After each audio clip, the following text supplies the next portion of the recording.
Good evening. You're watching the late news on HKIBC. I'm Isabel Wong. Here are tonight's top stories. Transport Department announces slip road connecting Central-Wan Chai Bypass to Rumsey Street Flyover will be complete soon. And ahead of budget announcement, Taxation Institute suggests waiving stamp duty for first-time home buyers. The slip road connecting the recently opened Central-Wan Chai Bypass to the Rumsey Street Flyover in Sheung-wan is almost complete, according to the Transport Department. The department didn't provide an opening date, but workers could be seen erecting road signs and markings on the slip road today. The Taxation Institute has made a number of suggestions on how the government could make use of the anticipated budget surplus, which was expected to be unveiled by Financial Secretary Paul Chan on February 27th. One suggestion was to waive stamp duty for first-time home buyers. Here's Riley Chan. Financial Secretary Paul Chan is scheduled to deliver his 2019 to 2020 budget speech at the Legislative Council on the 27th of February. Many residents, politicians and groups have expressed their own ideas on how the government should spend the expected surplus that will be reviewed by Chan. The Taxation Institute made its own suggestions today. It anticipated a significant drop in this year's surplus, which it estimated to be about $50 billion, caused mainly by a fall in transaction volume in the property and share markets. The Institute said the administration should not roll out one-off relief measures similar to previous years, but it should target those in need. One example it gave was waiving stamp duty for first-time home buyers who are Hong Kong permanent residents and if the property was worth less than $6 million. Another condition would be that buyers must live in the property for 3 consecutive years. If a buyer sells the home within 3 years, they would have to pay the exempted stamp duty and an additional amount. We impose a lot of conditions to ensure that only the first-hand buyer will be able to enjoy the tax incentive, but not others. But of course, if you have a new tax incentive, there are people trying to abuse the system and trying to find gray area. But that doesn't mean that should not stop us having the tax incentive, helping the people who are in need. And we can later on, if the law will have some gray area, we can always can amend it to make it workable. The institution also suggested the government lower the top marginal tax rate for salaries from 17% to 15%, over a 150% tax deduction to companies that employ young people aged between 18 and 25, and lobby the mainland government for a number of tax and business measures to facilitate local companies doing business across the border and Hong Kong residents working in the Greater Bay Area. Riley Chan, HKIBC. The head of the Governing Council at Lingnan University, Rex Ao-Yang, is tipped to be the next chairman of the MTR Corporation. The railway giant's current chairman, Frederick Ma, is expected to step down in June, following a spate of construction scandals surrounding the shut-in to Central Link project. Sources said there was a very high chance Ao-Yang would take the job. The 66-year-old became Lingnan University Governing Council chairman in October 2014. Chief Executive Carrie Lam refused to comment on the matter today, but said whoever took the role would have to work hard to restore public confidence in the MTR. And still to come after the break. US President expresses optimism for a trade deal with China as trade talks continue. And the Toronto Raptors and Brooklyn Nets play a nail-biting game.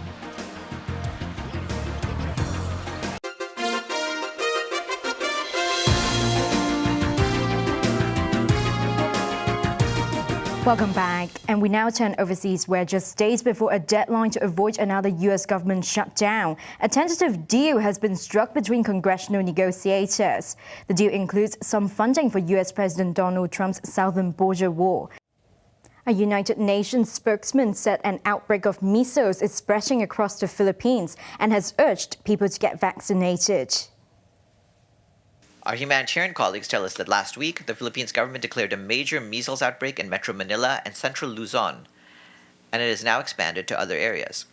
More than 4,300 suspected measles cases have been reported since January, with at least 70 deaths. In support of government-led efforts, the World Health Organization has provided technical support and funding to the National Immunization Program and is monitoring the implementation of the vaccination campaign to contain the outbreak. Authorities said as of late last week, more than 1,500 cases and 26 deaths have been reported.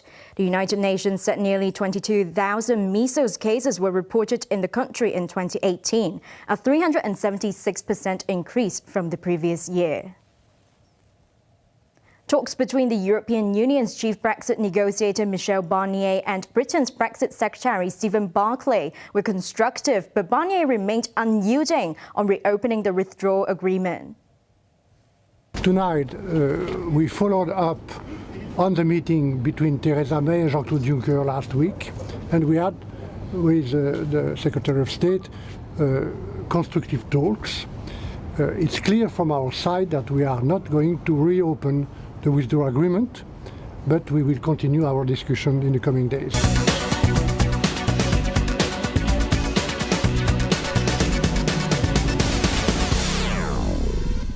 As a fresh round of US-China trade talks takes place in Beijing this week, US President Donald Trump expressed optimism in hammering out a deal with China.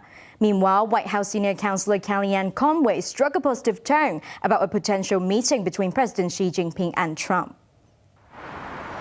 Mid-level negotiators from China and the US are currently meeting in Beijing, and US President Donald Trump sounded optimistic about making a deal during a rally in the US state of Texas. We have a team right now in China. They want to make a deal very badly, and we don't want China to have a hard time. I can only tell you this. We're going to make great deals on trade. But Trump reiterated that any deals with China would have to be fair.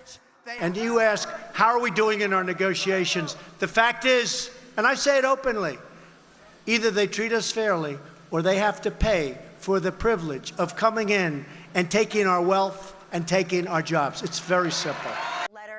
Ahead of Trump's speech in Texas, White House senior counselor Kellyanne Conway said Trump may still meet with President Xi Jinping in the near future.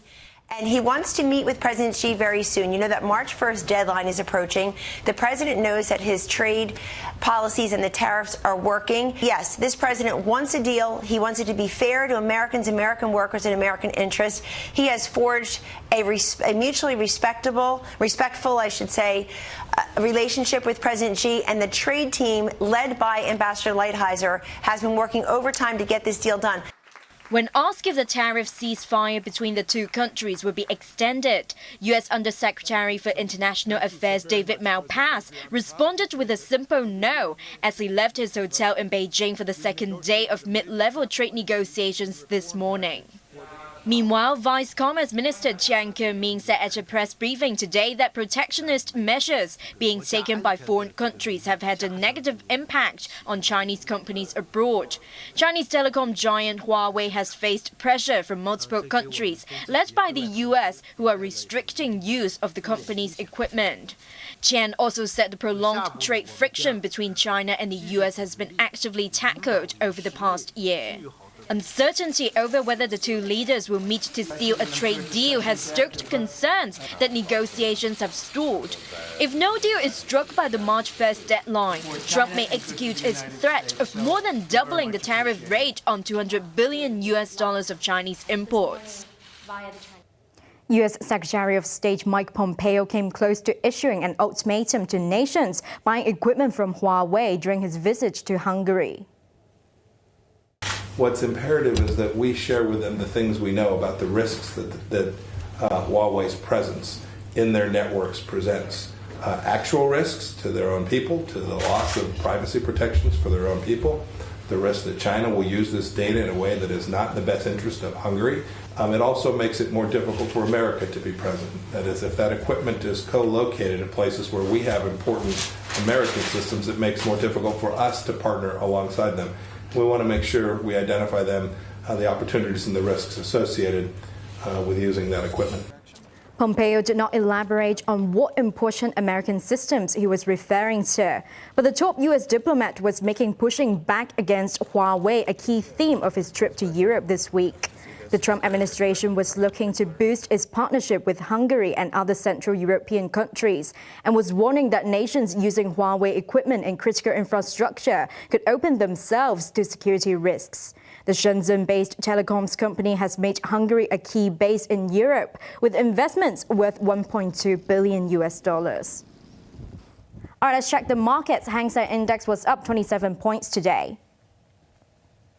Top 10 active stocks in Hong Kong, Tencent down 60 cents, Hong Kong X up $10.20 and Geely Auto up 60 cents.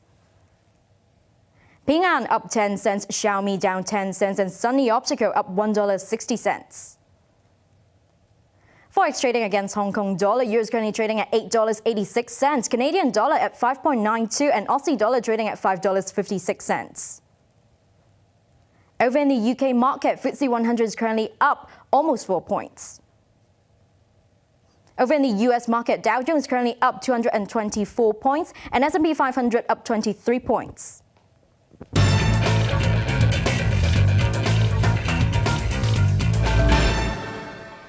In basketball, James Harden tries to keep his 30-point game streak alive against the Dallas Mavericks, and the Toronto Raptors welcome the Brooklyn Nets, Harminder Singh reports.